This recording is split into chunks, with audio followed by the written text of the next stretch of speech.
Okay, and we are live. Good afternoon, everyone. Or if you happen to be watching this from Denmark or points other than Arizona, good evening. It's really a pleasure to meet in person finally, Sara Blaedel. I'm hoping I'm pronouncing that right. And a new book in her wonderful Louise Rick series called A Harmless Lie. Sara doesn't know this, but I was in New York some years ago, sitting in the office of her then publisher, and one of them had just come back from listening to Sara do a presentation somewhere and just raved about how polished Sara was, how intelligent she was, how beautiful she was, what a great impression she made on the audience. And right then I thought, well, why have I never met this wonderful woman? So imagine how excited I am today that we finally get to connect. That was a very, very nice presentation, Barbara, because I've been a huge fan of you and of the Poison Pen for years and years and years. So I've been so excited for this event. I've been so excited to almost meet you in person. This is almost meet you, isn't it? Well, it's the closest we can come, but isn't it wonderful that we have this technology that allows us to do this? There is a time lapse for those of you watching because of the transmission between Denmark, where Sara is, and Copenhagen and Scottsdale, where I am. So we're going to speak a little slowly so we don't wind up talking on top of each other.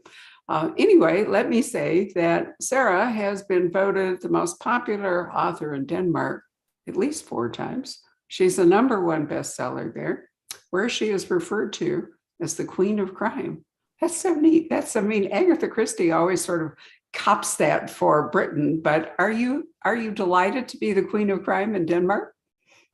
To be totally honest, it's a very flattering title, isn't it? But to be totally honest, I think we have a couple of more Queen of Crimes here. I don't think that I'm the only one, but it sounds flattering, and maybe it's just because I'm an old lady now. I've been this for years and years and years. My first Louise Rick book was published 17 years ago, so new one is coming up. But as it is, then they still call me the Queen of Crime. I take it as a huge compliment. What other Danish authors could preempt that from you? Katrine Engberg, you might have heard of her. Yes. She's published in the US. Yes, she's a very good one. We also have Animated Hancock. She just published recently her first book in the US. So I feel that we have a very strong field of female writers in Denmark now. I'm not familiar with the second one, but indeed, Ingberg, her new book, The Harbor, which is the second book that I have read, I think is excellent. And it was it's either our February or March International Crime Book of the Month, because we have several book clubs that people belong to. I can't remember the title. What's the title of her first book, Sara? I think it's I don't remember the US title. There's one called The Butterfly House, I think. That's it. And the first US title, I remember it in Danish, but I'm not sure. But The Tenant, I think it is. The Tenant, yeah, that sounds reasonable. And I thought I read it and I really enjoyed The Harbor. But I think the Louise Rick series is wonderful. And while I've spent time in Copenhagen, lots of time in Copenhagen, I only really know outside the city, the rest of Denmark, through watching a lot of excellent Danish crime fiction on television, which has been another, if you want to call it, plus of the pandemic, in addition to Zoom, is there's been such a surge of crime fiction serialized on television and from many countries. So, Sara, we might as well get this question out of the way. Has Louise Rick been optioned or is likely to appear on TV or in film? Actually, yes. It's a Brown Studio and US film company who had the option to do the TV series. And they've been working for a couple of years to find the right people to set up the show. But problem, it's a you can say it's a good thing, but for me it is not good. But the thing is that because of the streaming success, it's very, very hard to find writers to convert Louise Rick from my books into the TV show. So we have a hard time finding the right people to write it. Otherwise, everything is lined up. We have the super production company. We have Brun Studio, who is a very, very strong studio, and they are into setting the series in Denmark, which I really like, because the first thought of it was to set it in the US, and I had a very hard time to, in my head, find out that Louise Rick should be working in New York, and NYPD. That was difficult for me to see in my head, but it didn't work out. But now it's supposed to be set in Denmark, if we can find someone to write it. Well, I hope it will be. I've been very pleased with those that I have seen. Denmark's a beautiful country, and there's so much to recommend. I mean, you know, we can think about Hamlet, but that's really a very old crime novel, so to speak, or a very old crime play. But I really, and you know, I think there's some beautiful smaller towns, smaller cities outside of Copenhagen, which we are not that familiar with. There's so many cruise ships and so forth that, you know, land in Copenhagen, and we all rush off to the amusement park, and, you know, we do the canals in the center of town, and we might go to the palace and see the crown jewels. I mean, it's a terrific city and very walkable. It's not that large, is it? No, it isn't. It isn't. And it is very beautiful. For example, today we have had the most beautiful sunlight. It's been the spring is just around the corner. And this day that you can just walk around here in the middle of Copenhagen, and it's very, very enjoyable. But I set my stories outside Copenhagen, as you said. And I like the feeling and the atmosphere when you got a little bit out of the bigger cities, the bigger communities, into the smaller ones, where everyone knows each other, and secrets and, you know, consequences and all that coming up. But I'm very happy to hear that you enjoyed Copenhagen. And next time, Barbara, you will be here, then I'll take you on a trip outside Copenhagen. Well, that would be lovely. I would really enjoy that. And I'm hoping that international travel will come back. Speaking of international, Sara's books have been published in at least 37 countries and counting. So that part's exciting. And therefore in various languages. So it's not surprising that some questions that I have seen people ask Sara is, when are some of her books going to be translated into English? So before we talk about A Harmless Lie, Sara, are all of the Louise Rick books going to be available in English? Yes, actually all of them is already, yeah. They're out in the US, published in the US, all of them. So the full series. And also my Family Secrets trilogy, which is not Louise Rick, but it's still suspense. It's not crime fiction like someone is solving the crime, but it's suspense in between relations and family matters. So I have all my books out now. I mean, because you've had more than one US publisher, and sometimes that leads to complications when it comes to publishing a whole series, but this is great news. So Sara has a wonderful background in journalism. Her father was a distinguished journalist and her mother an actress. And I have found, Sara, that authors who were trained in journalism are very productive as a general rule, writing novels. They don't seem to suffer from writer's block. They're used to discipline. Have you found that, and also it develops a great ear for dialect and for interviewing characters, so to speak. Have you found your journalism training to be a terrific asset? Absolutely, absolutely. I think without that, I would never have jumped into becoming a writer, because the fact is that I have dyslexia as a child. I'm not, it's not a very hard thing for me, but it is there. And when you have dyslexia when you are a child, then reading and writing is not your favorite stuff to do. But I was I think it might have been my mother who tricked me into reading mysteries for children. And I find out that when there is a plot mode, or even it's for children's in a children's book, then you will be so curious, so you have to continue reading. You cannot just skip it because you need to find out what happened. So I was looped into reading and reading and becoming a reader during my time with my mysteries. For example, Enid Blyton, the famous five, or Nancy Drew. These kind of stories. And then later on, I start working as a journalist. And at that time, and I know that it sounds a little bit ridiculous now, but it's really true, that I've never thought about becoming a writer myself because of my dyslexia, because of starting on page number 1, then it's a very long drive until page number 300. So it was never my dream. But what happened, I was working on a television production. And of course, there is a lot of stress. There's a lot of deadline to reach. There is a lot of people shouting and yelling. And I find my way into it and avoiding stress just to start telling myself a story. So in my head, and it was just for me, it was not meant to be a book, but in my head, I start telling myself a story of, what if a Danish journalist got himself killed and he was found? I mean, I created the whole setting, and in my head, I met Louise very, very early. She was very clear to me. I could see her so precisely as she still is in my head. And I think that the only thing I knew I could do at that point was to research, because I have done that as a journalist.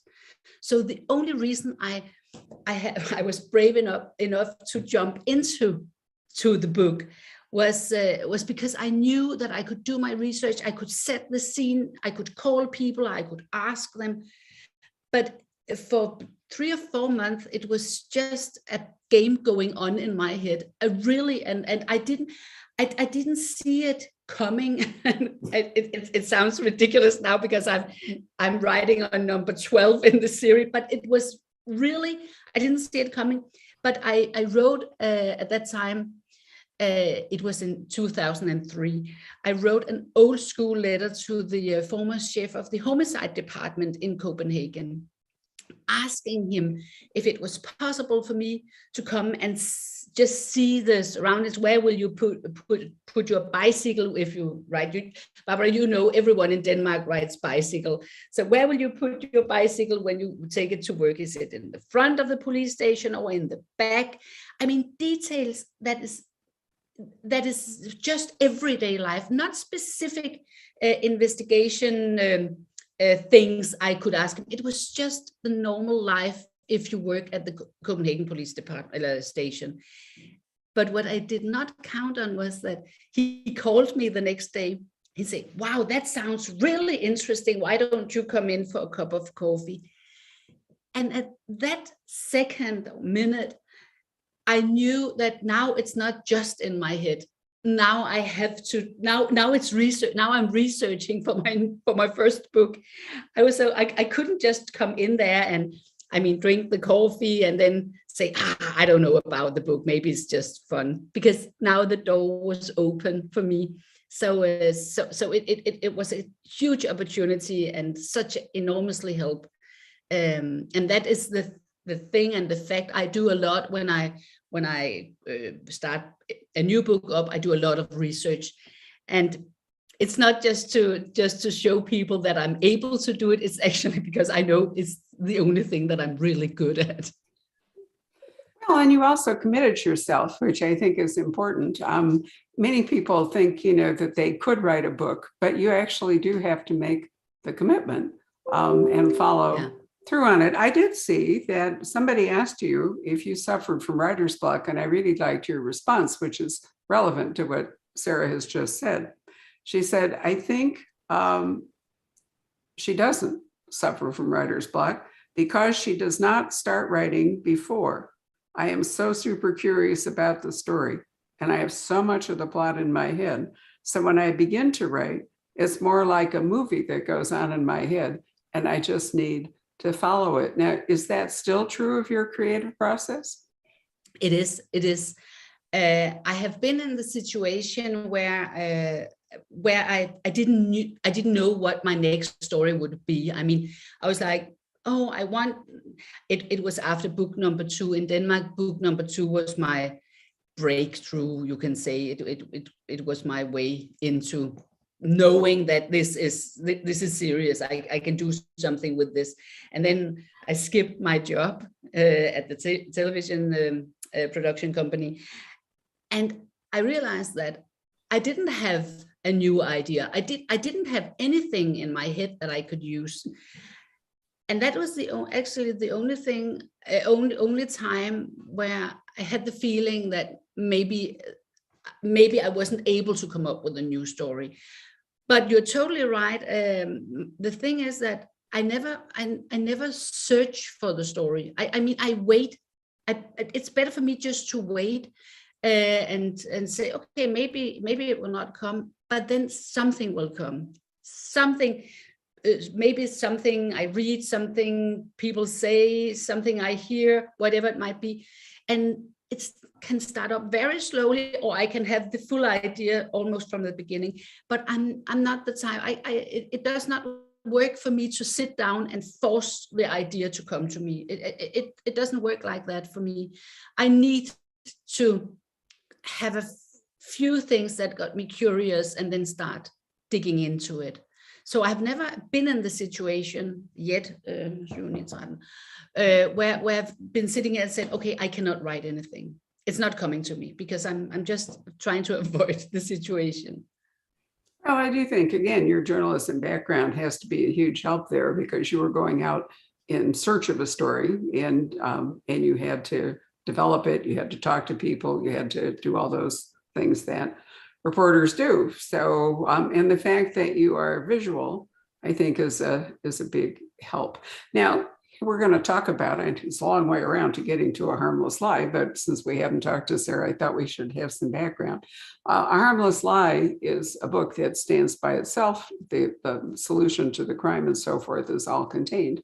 But we are meeting Louise in a moment in her life which is difficult, in which the other books have led up to, and that's okay. But what we do is we find her in Thailand, and she's very unhappy. She's not eating. She's not taking care of herself. She's totally miserable. So how did she get there, Sara? That's a very good question, because to be totally honest, I skipped. After my book number 9, I put the Louise Rick series aside, and I start writing a trilogy that called the Family Secrets Trilogy. Is it called in the US? And the reason after book number 9, I won the Golden Laurel here in Denmark. It's a very prestigious prize an author can get. So my publisher thought it was such a bad idea to put her aside at that time. But for me, again, as we talked about before, it is the idea that comes into my head that decides which story I'm going to write. And at that point, both of my parents passed away. So that was my first meeting with a funeral director or undertaker, and it leads me into another kind of story. So I decided that I wanted to write about Ilka.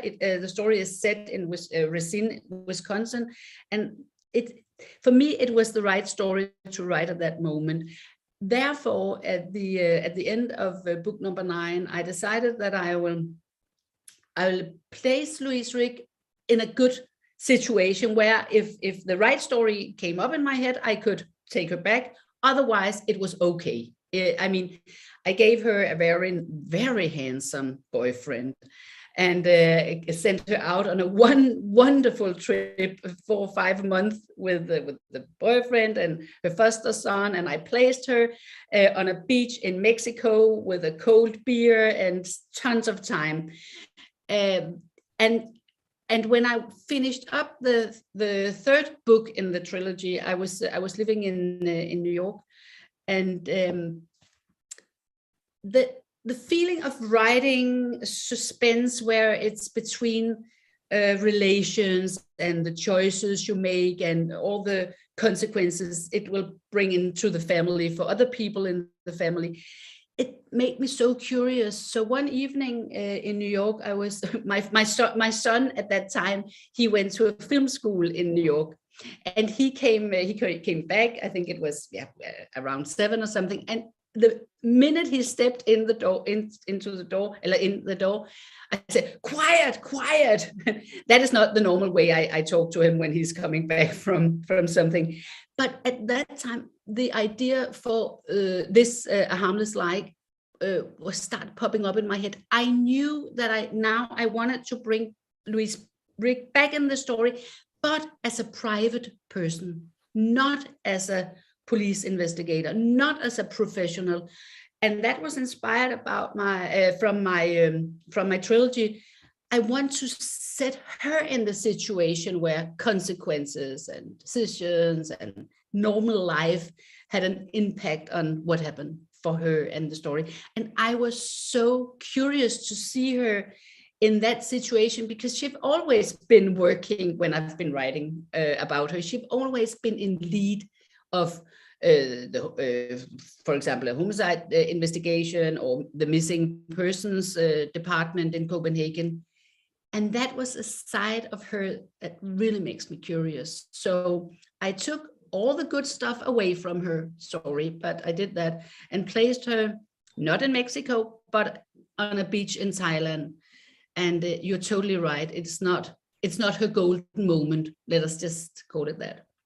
No, actually, I mean, you've become worried briefly that she's not going to survive it. She's doing such a poor job taking care of herself. She's made, the handsome boyfriend and the children aren't there. She's all by herself and doesn't know anybody else. And, you know, I think when you have somebody who for various reasons doesn't want to commit, doesn't want to, commit to a relationship and all, to have them in one can be extremely stressful. And somehow or other, they have to either reconcile to the give and take of a relationship, which involves compromise, which is not easy for a lot of people, especially for a professional like Louise, who, as a detective, has made very hard choices for other people as well as herself, and is used to being independent.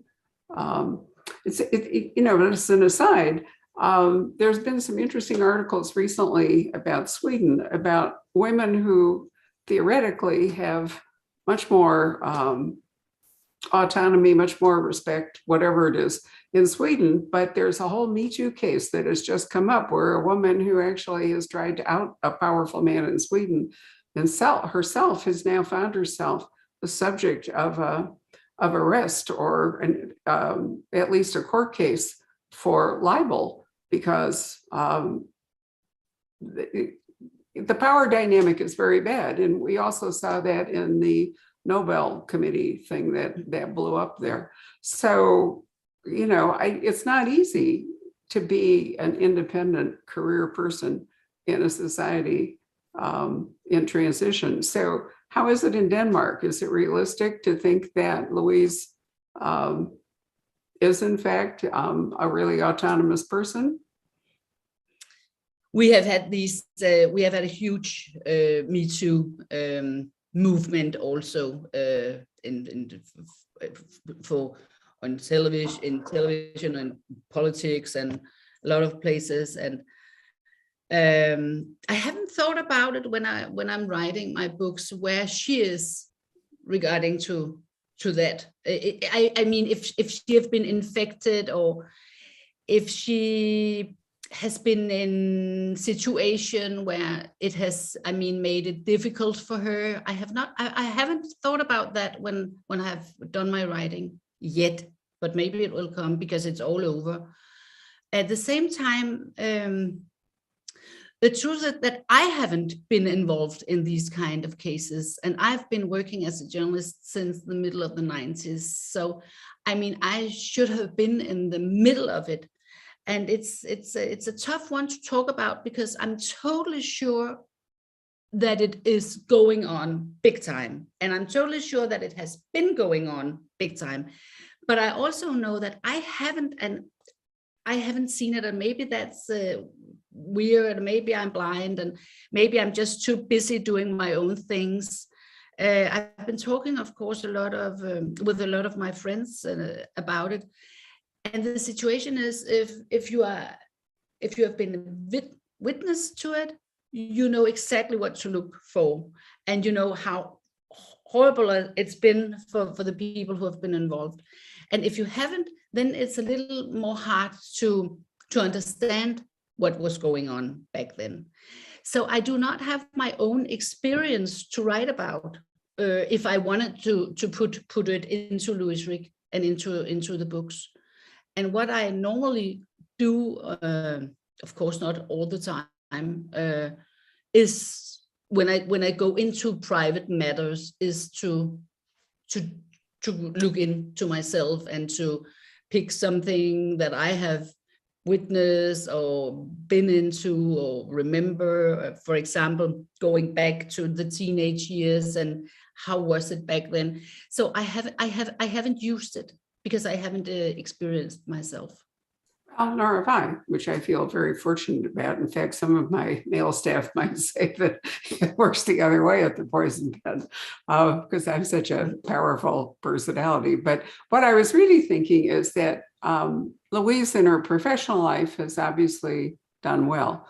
But if you enter into a relationship and there are children involved, so if you're going to have to do parenting, and if you're going to be partnering, then your autonomy has to be adjusted. And so I was thinking that I wasn't so much thinking about Me Too for her as a professional, as how hard it might be for her to commit to other people in her private life is really what I was thinking about, because that is a big driver in this book. Whoops, sorry. Whether you intended it to be or not, that's really in part what you're writing about. It is also because one of the things, I'm sorry that I misunderstood you, but one of the things that I decided very early in the series was that Louise, no, she's not very good to commit. And she is not that kind of woman who's dreaming of a family life. Right. And that's because the inspiration came because when I have my son now, he's 24, but back then when he was 7 or 8, I've been living alone with him since he was 1.5. So in a lot over many years, it was just him and me. And I cannot count how many times I've heard this sentence, "Oh, Sarah, now it's time for you to find a husband. Oh, Sarah, now it's time for you to move on to," and I mean, I had a wonderful life. I mean, I was so happy. I had my job and I had a wonderful son. And it's so provocative to say that to other people, that now if you are going to be happy or if you're going to have the right life, then now you have to find a family, you have to find a husband, because I was more like, why? I'm good, I'm doing good. And I want to put that into Louise, because at that time, when I worked as a journalist and I was living alone with my son, I loved my job. Really, I loved it. And I was working a lot. Not that I was also a mother. It wasn't so I just forgot all about him and put him aside and then went to work. It wasn't like that. But I worked because I really, really liked it. I was committed and I was into it and I was curious and all these kind of stuff that made me who I am. So when I start working on Louise and start to build her up, I decided that I want her to be more like I was at that time. Just her, and she was working because she liked it. And I must say, then some of the comments to begin with in my early books was, oh, she's not very good at putting the private life and the professional life. She is not good to handle it. Oh yes, she was very good to handle it. Actually, she did fine, but she did not fit in the picture you know, that people want her to fit into, because it was much easier if she was just in a family. So that has been one of my things when I created Louise. And you're totally right. Also in A Harmless Lie, it's difficult for her because then finally in the previous book, I have to say that it's easy. I hope it will be easy just to jump in. A Harmless Lie is a good place to start reading about Louise Rick if people do not know about the previous books, because it's a kind of a new beginning also for her. And I have given her Ike, who was he's a very nice and a very handsome man. I feel that was a great scoop for her and for him also. And finally, I brought her in the situation. He proposed to her, and she said yes, but they didn't get married yet. And then they went out to that long the long holiday trip to Thailand. But I mean, she was in the situation where finally she have met one that she could see herself with and spend time with and be the right one with.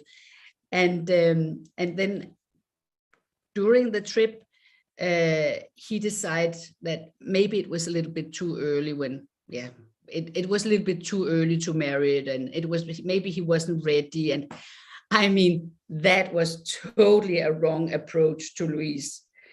So she took that as a break, as he's leaving her. And now when I explain it like this, it sounds like a huge heartbroken novel. It isn't, but just to explain why it is a little bit complicated, because actually he just say it was a little too early to marry, because he just found out that he has a daughter, a teenage daughter that he wasn't aware of. So they just met, and he wanted to spend some time with her, which is actually okay. But from Louise's point of view, it was like, I don't want you, I'm not ready, I'm not interested anymore. And that is very, very hard for a woman like Louise, because it's he say he don't want her, and she's not very good at that. It does not come easy to her to be dropped. Well, here she is now on her beach in Thailand. I will say to you that, developing on how you decide to develop this, years ago, my very dear friend Sue Grafton, whom I miss all the time, I asked her once when I first knew her, I said, what does your husband do? And she said to me with a big smile, he makes my life possible. And I thought about that, and I am very lucky that I have been married now for 31 years to a man who makes my life possible. And if you can arrive at that kind of a marriage, it's a very liberating thing instead of a restricting kind of a thing. But long and short of it is, we had to get Louise to this beach in Thailand, being miserable and all the rest of it, so she could reboot her life. And something calls her back to Denmark. So what happens that brings her out of this funk and forces her on a series of flights back home? She got a phone call from Denmark, letting her know that her brother Mikkel, he tried to commit suicide. And at that time, I mean, she's not on top of everything. So she's trying to be there for him, at least, because that is she cannot be there for herself almost. But she's rushing back to Denmark. Of course, she's very close to her brother, and she meet him at the hospital. But the thing is, the reason that he tried to commit suicide, and he's the father of 2 children, is that the mother of the 2 children, his wife, she left him. She disappeared without a word, without any kind of explanation, and she left him. She tried to leave him before, but came back. But this time he knows that it's for good. that is where we meet the story. That is where we jump into A Harmless Lie. And very soon we will find out that maybe she just didn't just disappear. Maybe something happened. And what was really, really interesting for me creating this story was to see Louise Rick pull herself together, because something more important than just her own sadness and sorrows and heartbroken feeling, fighting for Mikkel and try to save his life, with being there, with talking to him, and try also to find out what happened, because that is the only thing that she can do at that time. Try to find out what happened. Where is Trine? What happened with her? Why did she just leave? And that is the first scene where I put Louise Rick into the story, not being an investigator and not being a police investigator. She is on the other side of the table. And for me, that was super interesting to see her in that situation. You bet. She's there as a sister. And where is there? And I'll probably pronounce it wrong, but Osted, is that how we say it? Yes, Osted, yes. Osted, okay, is a small and insular Danish town. This is where she grew up and where Mikkel lives. And so Louise makes the transition abruptly in this age of air travel from the beach in Thailand back to this small community in Denmark, which I love, because I think small communities, they're always full of secrets. You know, there's always relationships. People know more than they will tell you. I mean, all that dynamic goes on. And it's certainly true that if Trine left Mikkel and then came back and they started life again, it's really bizarre that she would have just suddenly up sticks again. How likely is that? So that leaves Louise on the trail of, well, whatever happens, which we can't talk to you about because we'll absolutely spoil the book. But that's really the background to it. And I do think it is interesting to see her in that personal role rather than her professional role. Now she's on leave from the police department while all this is going on. I'm sorry, Is she on leave from her job? Yeah. Sorry, yes, she is. She is on leave, exactly.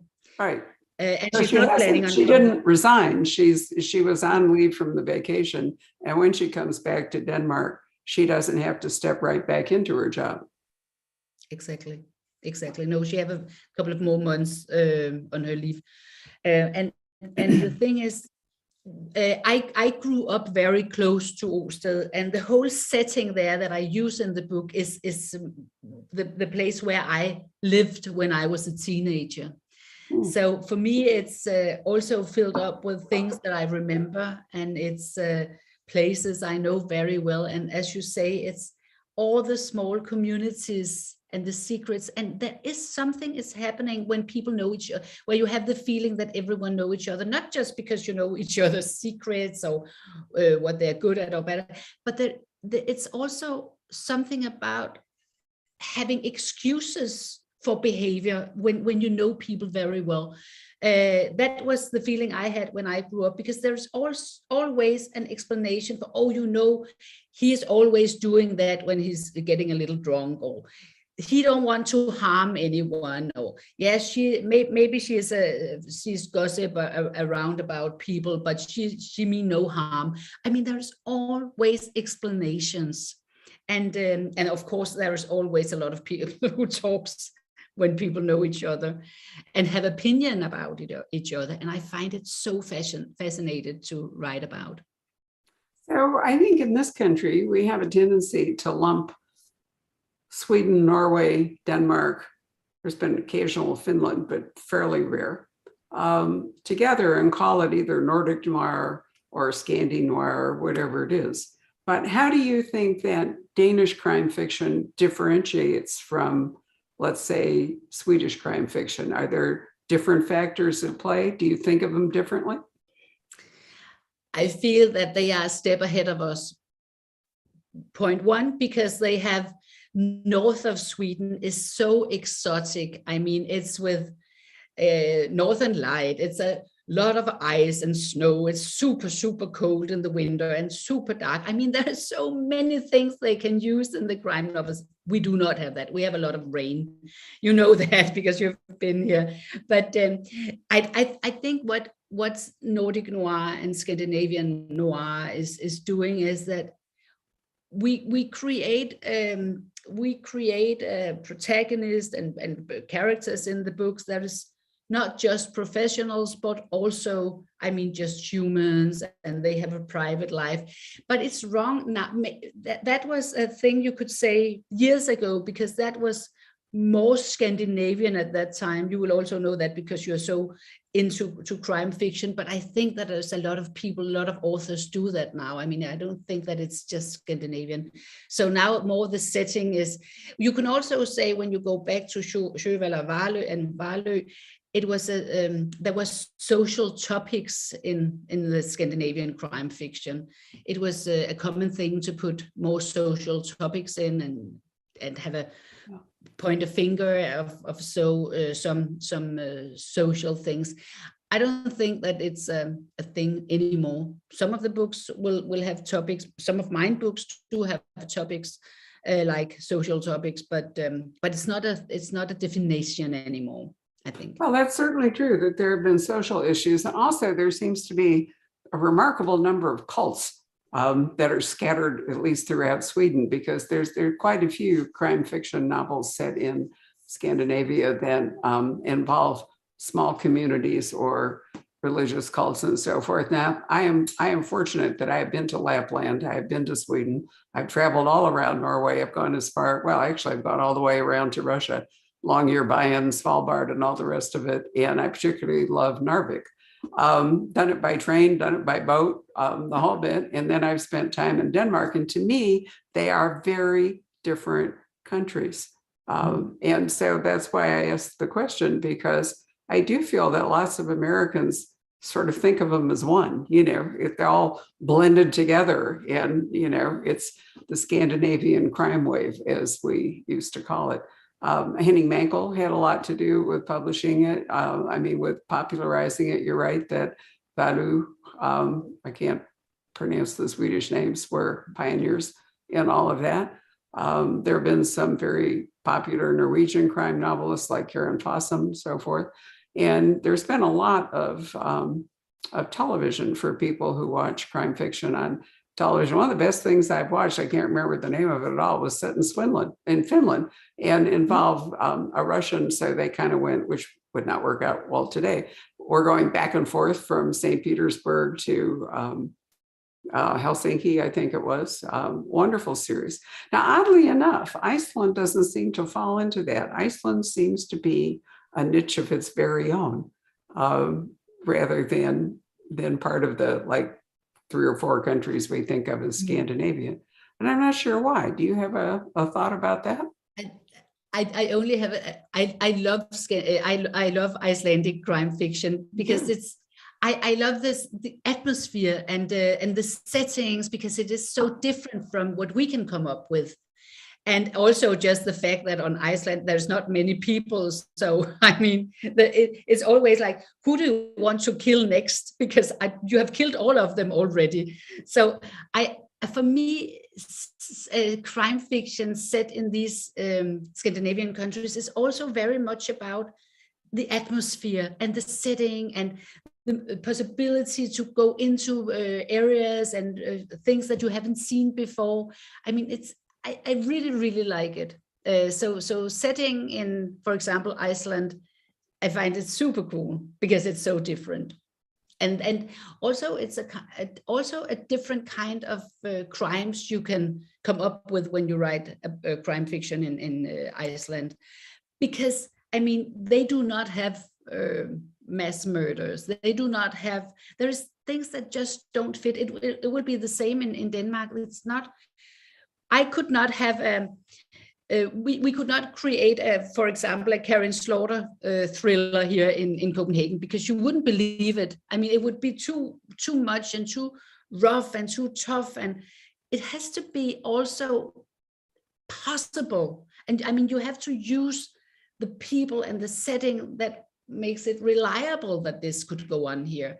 And that is one of the reasons that I really, really love to read crime fiction from all around, because it is different.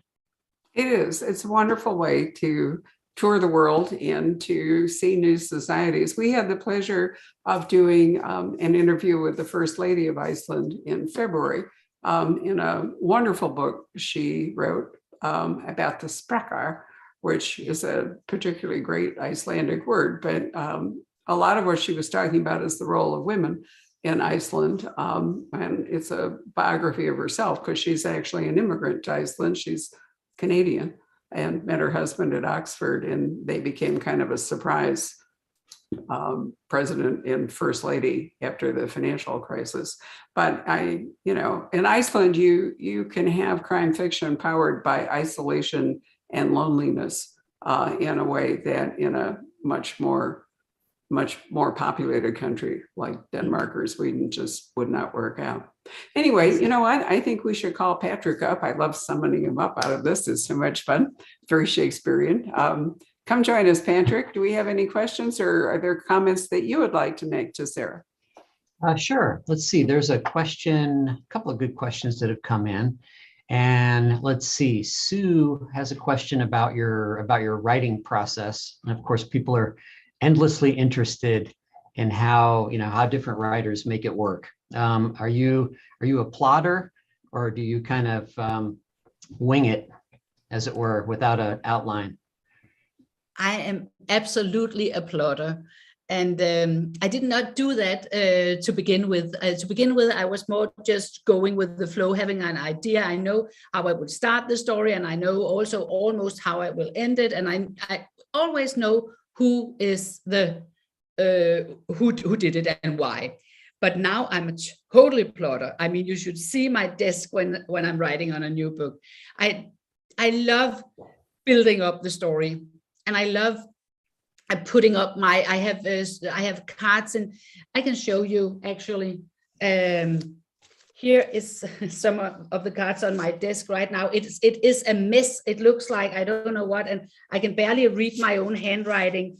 But it really, really works for me. I have them spread all over my desk. And the reason that I love it so much is because I feel, but I know authors that would hate it, but I feel the more I lined up my story and the more I have an overview over my story, the more the free imagination can go totally crazy, going totally bad in all directions, because I know that I can land it. I know I can come from A to B.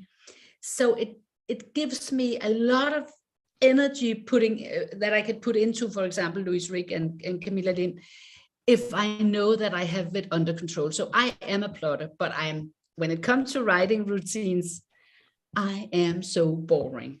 And I really mean that. I wish I was such a sophisticated author, sitting with a big hat in the nighttime with a glass of red wine, smoking and writing and being sophisticated in that way. And I'm not.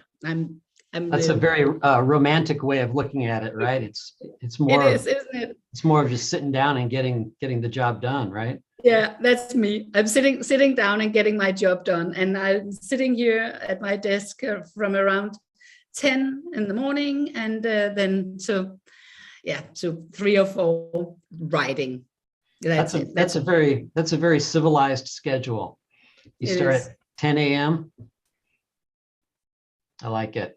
Another question, I'm sure people who are interested in this can simply read your books to find the answer, but can you talk a little bit about the difference between how law enforcement kind of operates in Denmark and how it would operate in the States? Are there dramatic cultural differences, or are they very similar in their culture? No, it is actually quite different. Of course, not all of it, but I've met. It's hard to say exactly what it is, but there is something about the weapons. There is something about police also wearing a gun. But I mean, I was doing a BoucherCon some years ago. I don't remember which of them. I love going to BoucherCon, and these panels are just brilliant. And I was talking about one of my, I think it was The Forgotten Girls, which was my first really published book in the US. And at the panel, one of them was asking, but why didn't they just shoot him? I was like, what? We cannot just shoot them. But what? If it was here, then, I mean, at that point, it's totally not trustworthy that he just didn't put a gun on him. I was like, we do not do that in Denmark. So there is a lot of differences. Of course there is. Let's see here. And I have to add a little thing to that comment, because it was so much fun. And another one came up to me after the panel and said, Sara, we do not shoot everyone here. So it's not like we just point a gun. So don't believe that we just do it. It sounds so easy to do it. No, I understand. That's interesting, because I mean, there's another comment or a question here from Patricia, and it's kind of along the same lines, but she says, when you have an international readership like you do, are you thinking about this when you're writing? Are you kind of conscious of how an international audience would view it, or do you just kind of tell your story? It's a really good question. I just tell my story, because I also sometimes I'm thinking about the names that I put in, or the cities in Denmark. Should I call them something else, or should I choose to place my story in a place that will be easier for my foreign readers to deal with? But no, I'm writing it as it is in Denmark. I am putting names and places, situations, and the way that we deal with things, or social, whatever it might be. I'm writing it as it is here. So I do not think about. But another thing is, and when I'm writing my books, I do not think much about my audience at that time. I'm so into just being in the story, and it's very much a story that I'm writing for me and I'm telling myself. So it's not until the book is handed over to my editor I start thinking about who will read it. But I decided long ago that trying to create stories that will fit other places, or trying to please an audience that you don't know if you'll ever get, is a wrong way for me to go. So I'm placing it in Denmark, and as it would be here. Great. Forgive me if you've already addressed this, but have there been any TV adaptations or movie adaptations of your books? They're working on it. Yes. Not yet, but it's the option is sold, and the rights is with the Bronze Studio, an American great film company. But they're still working on it. We talked a little bit about it earlier. And the thing is, because of the enormously success with streaming, it's very, very hard to find writers to who can turn my books into the television show. But we're working on it. The good news is they're going to be filmed in Denmark if it works out. So yeah. I think that's really wonderful. Excellent. Let's see. Anything else coming in here? Well, people are intrigued by your cards, by your note cards, and it seems almost like a storyboard in some ways that you're creating with the cards. It is totally a storyboard. For example, I put it in. Let me show you. I put it in small notes for myself, and probably it would make sense if someone else get the fingers on the cards. But it's just to remind me I'm very into. Remind me, what do I want with this scene? Why is this scene important? Where would it bring me? So I want every scene in the book, and I want everything that happens to be something that I use.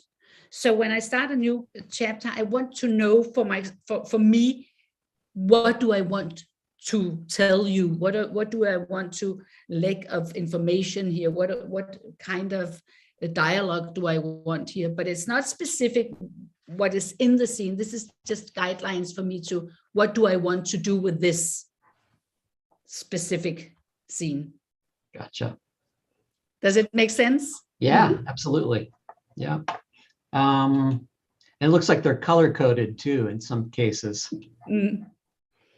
And I'm very strict with this to begin with. And then going on, when I'm in the middle of the book, then I skip it. And then I just grab the colors, and then it's not a system anymore. but very organized to begin with.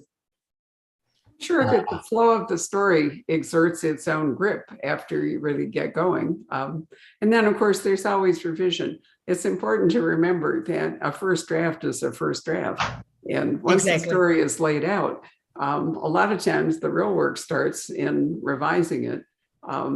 Once you've mapped out the actual narrative arc, then you've got a skeleton, and now you can flesh it out in all kinds of ways. So do you go back to the cards, Sarah, when you get to that stage?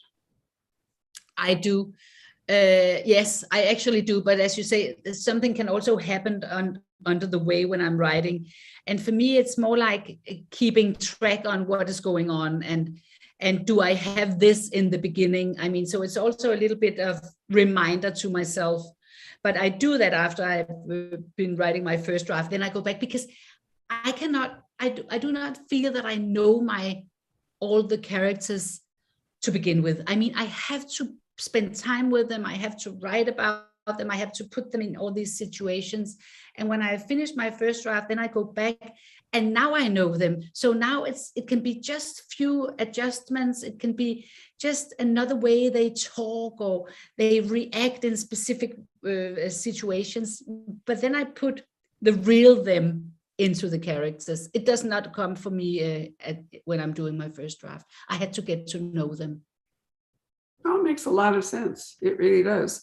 We should also remember that crime fiction requires more structure than some other kinds of fiction. You really can't leave a lot of plot ends dangling without annoying the reader. And while you don't have to, I mean, I've read plenty of it where there are indeed plot holes left in the road, so to speak. The reader will be more satisfied if the main plot threads, anyway, all end up somewhere that makes sense and have some kind of resolution. So it does demand a little bit more for the writer, I think. On the other hand, it does provide, because there are certain structures for different kinds of crime novels, it does provide, and especially I think for new writers, it does provide a roadmap or a structure that might make it easier than if you just start diving in and want to write, a sort of